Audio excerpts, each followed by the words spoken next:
Uma produção WGBH Boston associada a Harvard University. Qual a coisa certa a fazer?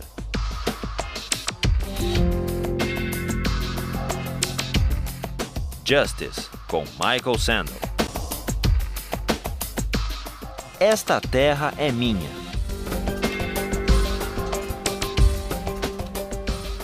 Today we turn to John Locke.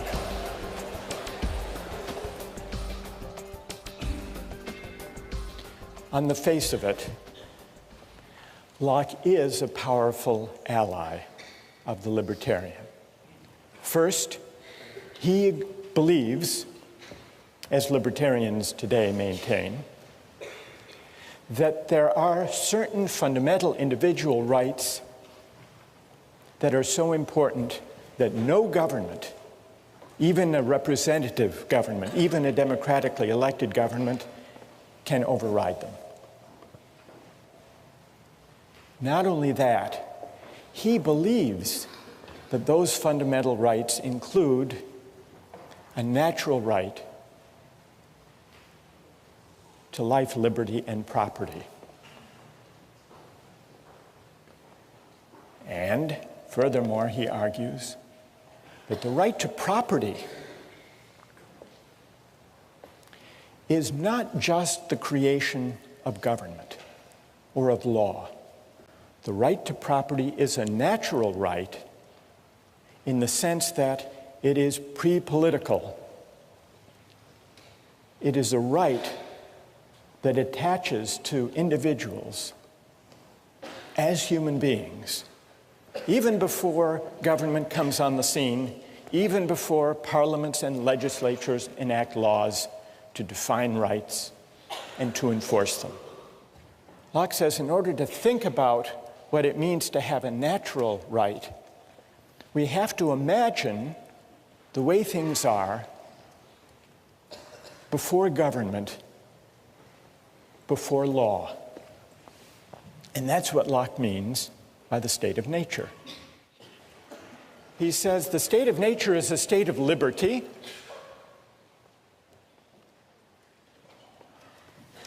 Human beings are free and equal beings. There is no natural hierarchy. It's not the case that some people are born to be kings and others are born to be serfs. We are free and equal in the state of nature. And yet, he makes the point that there's a difference between a state of liberty and a state of license. And the reason is that even in the state of nature, there is a kind of law. It's not the kind of law that legislatures enact. It's a law of nature. And this law of nature constrains what we can do, even though we're free, even though we're in the state of nature. Well, what are the constraints? The only constraint given by the law of nature is that the rights we have, the natural rights we have, we can't give up,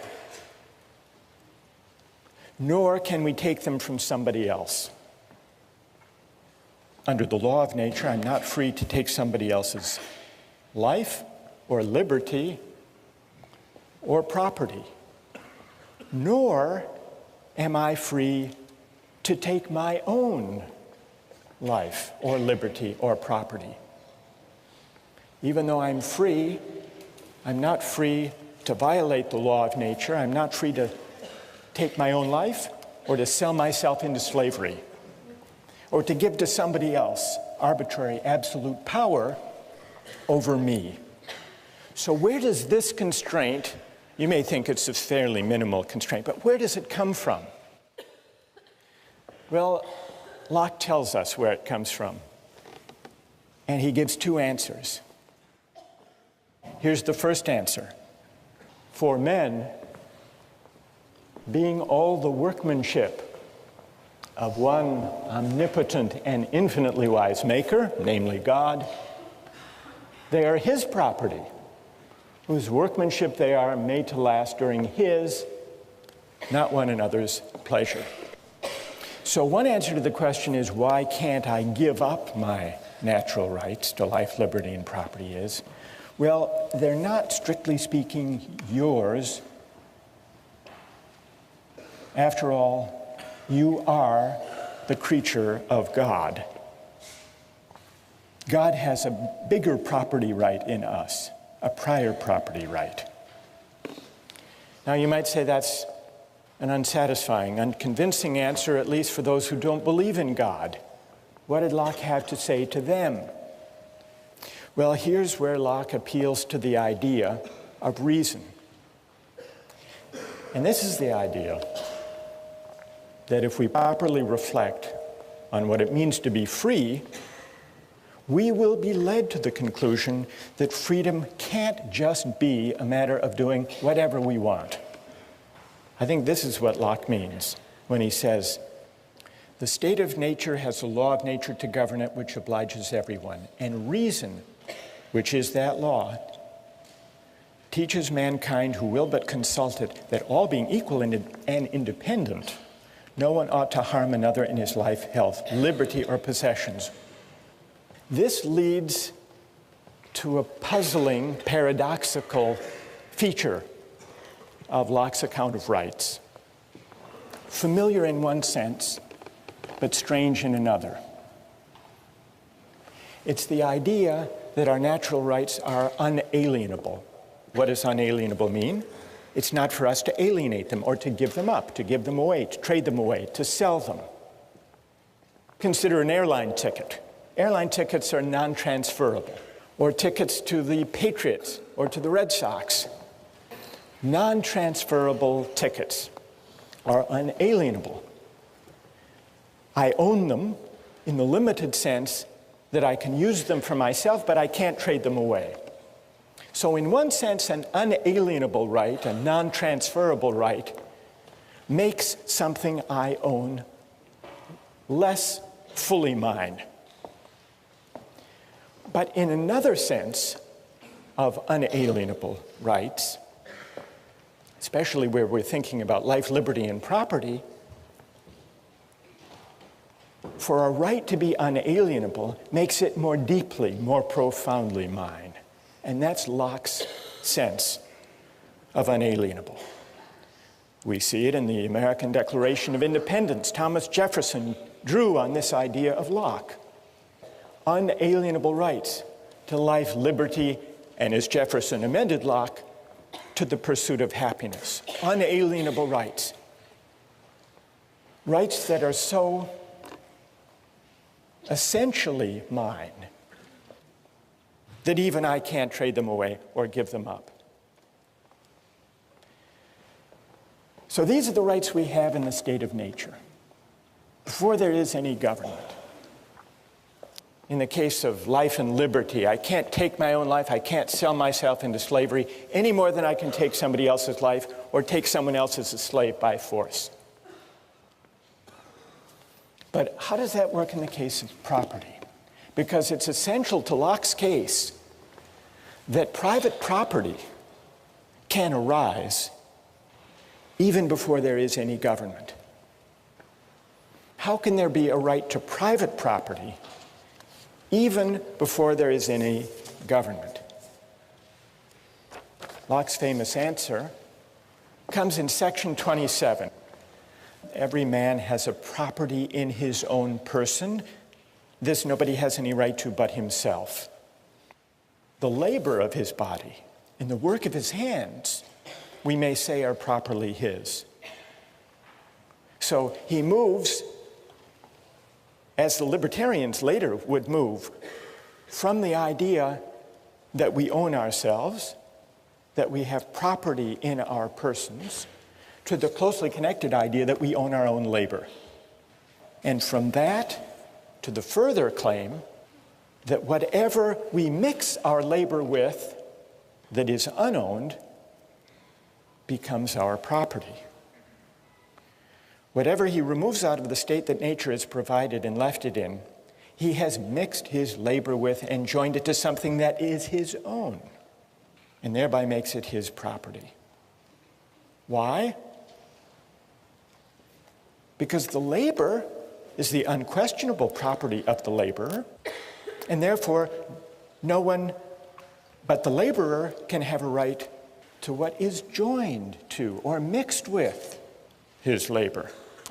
And then he adds this important provision, at least where there is enough and as good left in common for others. But we not only acquire a property in the fruits of the earth, in the deer that we hunt, in the fish that we catch, but also if we till and plow and enclose the land and grow potatoes, we own not only the potatoes, but the land, the earth. As much land as a man tills, plants, improves, cultivates, and can use, the product of, so much is his property. He, by his labor, encloses it from the commons. So, the idea that rights are unalienable seems to distance Locke from the libertarian. The libertarian wants to say we have an absolute property right in ourselves, and therefore we can do with ourselves whatever we want. Locke is not a sturdy ally for that view. In fact, he says if you take natural rights seriously, you'll be led to the idea that there are certain constraints on what we can do with our natural rights, constraints given either by God or by reason, reflecting on what it means really to be free. And really to be free means recognizing that our rights are unalienable. So here's the difference between Locke and the libertarians. But when it comes to Locke's account of private property, he begins to look again like a pretty good ally. Because his argument for private property begins with the idea that we are the proprietors of our own person, and therefore of our labor, and therefore of the fruits of our labor, including not only the things we gather and hunt in the state of nature, but also we acquire a property right in the land that we enclose and cultivate and improve. There are some examples that can bring out the moral intuition that our labor can take something that is unowned and make it ours. Though sometimes there are disputes about this. There's a debate among rich countries and developing countries about trade-related intellectual property rights. It came to a head recently over drug patent laws. Western countries, and especially the United States, say, we have a big pharmaceutical industry that develops new drugs. We want all countries in the world to agree to respect the patents. Then there came along the AIDS crisis in South Africa. And the American AIDS drugs were hugely expensive, far more than could be afforded by most Africans. So the South African government said, we are going to begin to buy a generic version of the AIDS antiretroviral drug at a tiny fraction of the cost, because we can find an Indian manufacturing company that figures out how the thing is made and produces it. And for a tiny fraction of the cost, we can save lives if we don't respect that patent. And then the American government said, no, here's a company that invested research and created this drug. You can't just start mass producing these drugs without paying a licensing fee. And so there was a dispute. And the pharmaceutical companies sued the South African government to try to prevent their buying the cheap, generic, as they saw it, pirated version of an AIDS drug. And eventually, the pharmaceutical industry gave in and said, all right, you can do that. But this dispute about what the rules of property should be, of intellectual property, of drug patenting, in a way is the last frontier of the state of nature, because among nations where there is no uniform law of patent rights and property rights, it's up for grabs until, by some act of consent, some international agreement, people enter into some settled rules. What about Locke's account of private property and how it can arise before government and before law comes on the scene? Is it successful? How many think it's pretty persuasive? Raise your hand. How many don't find it persuasive? All right, let's hear from some critics. What is wrong with Locke's account of how private property can arise without consent? Yes? Yeah, I think it justifies European cultural norms as far as when you look at how Native Americans may not have cultivated American land, but by their arrival in the Americas, that contributed to the development of America, which wouldn't have otherwise necessarily happened then or by that specific group.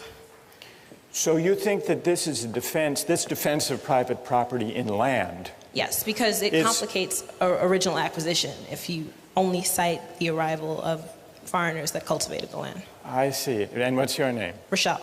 Rochelle? Yeah. Rochelle says this account of how property arises would fit what was going on in North America during the time of the settlement, the European settlement.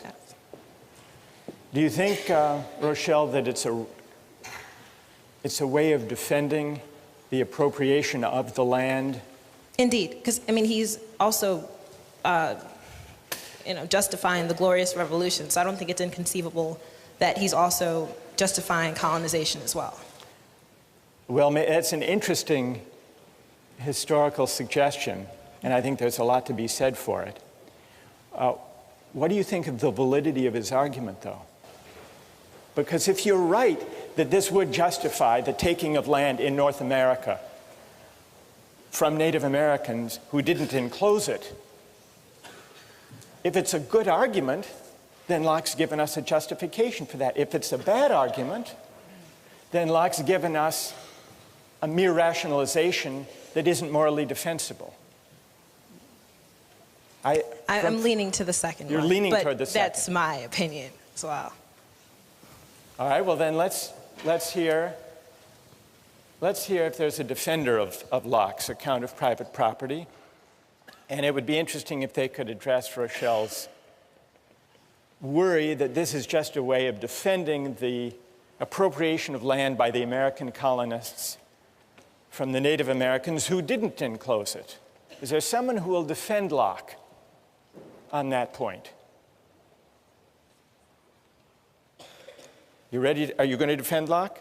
Like you're accusing him of justifying the European, basically, massacre of the Native Americans. But who says he's defending it? Maybe the European colonization isn't right. Maybe it's the state of war that he talked about in his second treatise, So the wars between the Native Americans and the colonists, the settlers, that might have been a state of war that we can only emerge from by an agreement or an act of consent. And that's what would have been required. Yeah, and fairly both to resolve sides them. would have had to agree to it and carry it out and everything. But what about, and what's your name? Dan? But Dan, what about, Rochelle says this argument in section 27 and then in 32 about appropriating land, that argument, if it's valid, would justify the settlers appropriating that land and excluding others from it. Do you think that argument's a good argument? Well, doesn't it kind of imply that the Native Americans hadn't already done that? Well, the Native Americans as hunter-gatherers didn't actually enclose land. So I think Rochelle is onto something there. What I want to, go ahead, Dan. At the same time, he's saying that just by picking an acorn or taking an apple or maybe killing a buffalo on a certain amount of land, that makes it yours because it's your labor, and that's, your labor would enclose that land. So by that definition, maybe they didn't have fences around little plots of land, but They were using it. Yeah, by using Locke's it. definition. So because maybe they by mixed their Locke's labor. definition, the Native Americans could have claimed a property right in the land itself. But they just didn't have Locke on their side, as she points out. Okay, that's good. One more defender of Locke. Go ahead.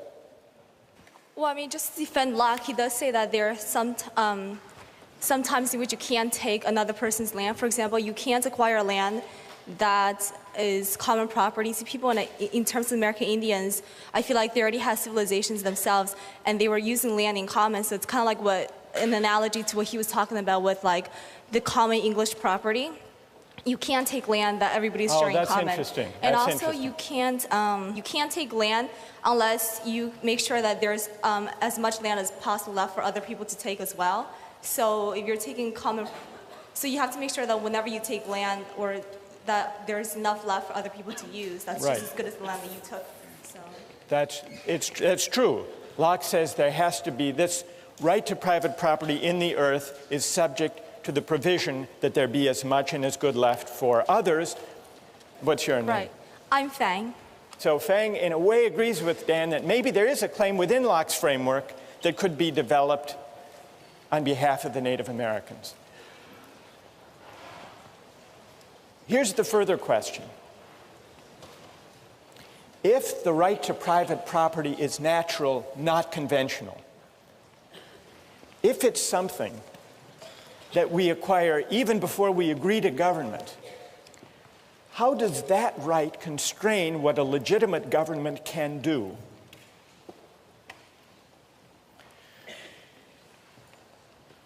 In order finally to see whether Locke is an ally or potentially a critic of the libertarian idea of the state, we have to ask what becomes of our natural rights once we enter into society.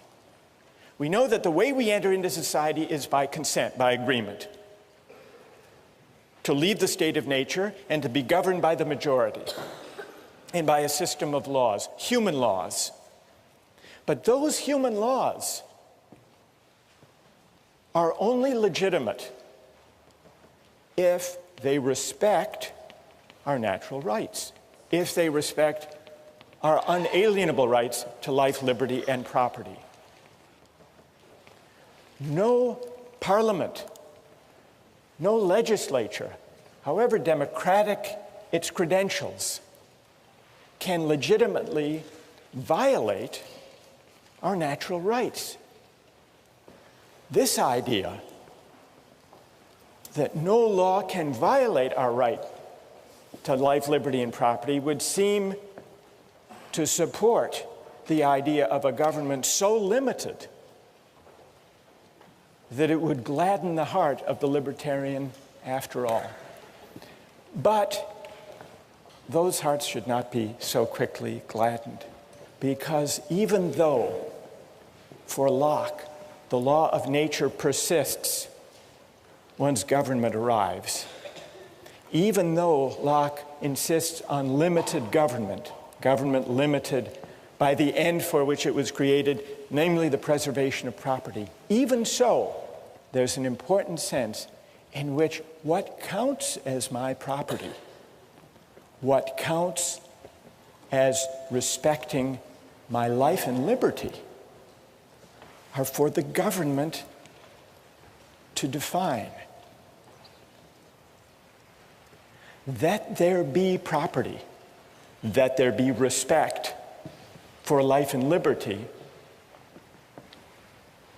is what limits government. But what counts as respecting my life and respecting my property, that is for governments to decide and to define. How can that be? Is Locke contradicting himself? Or is there an important distinction here? In order to answer that question, which will decide Locke's fit with the libertarian view, we need to look closely at what legitimate government looks like for Locke, and we turn to that next time.